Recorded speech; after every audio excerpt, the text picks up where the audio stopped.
Okay, let's pull up any chart. Let's go, it doesn't have to be a specific time frame. Let's just go 4 hours, take my indicators off. And let's use Tradingview. So first thing we have is our navigation bar here on the left-hand side. The way I've done it is we actually have a shift pitchfork here or pitchfork here. That's a standard shift, and that's a modified shift pitchforks, which I don't use. We only use these two. I just use basically pitchfork, and if you want to get set up, you're going to click somewhere, click somewhere, click somewhere. All right. Now we're going to get into the settings. You'll see that this little box pops up in the top. Two ways you can do this. You can either right click anywhere on one of these lines. You can go to settings,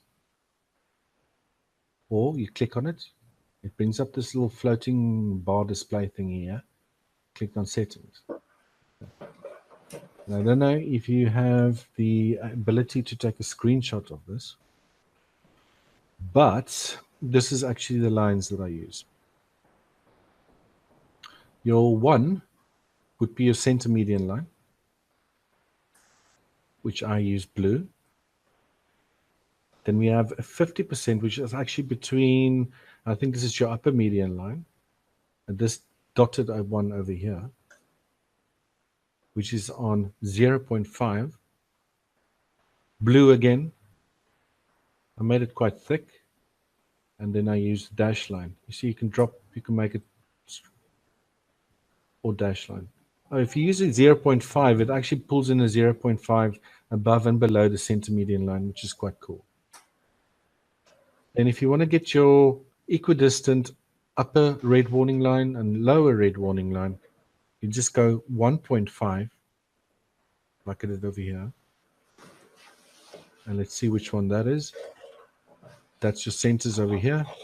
And if you go double, which is that over there, it's your warning lines. I've got mine set on shift permanently. So every time I use just my pitchfork, is going to draw me a shift. Now, if you wanted to, for some reason, change it to a standard, click on it, or right-click on it, go to settings, and there under style, you have original, which is basically their standard, and the shift over there to swing between. Automatically pivots.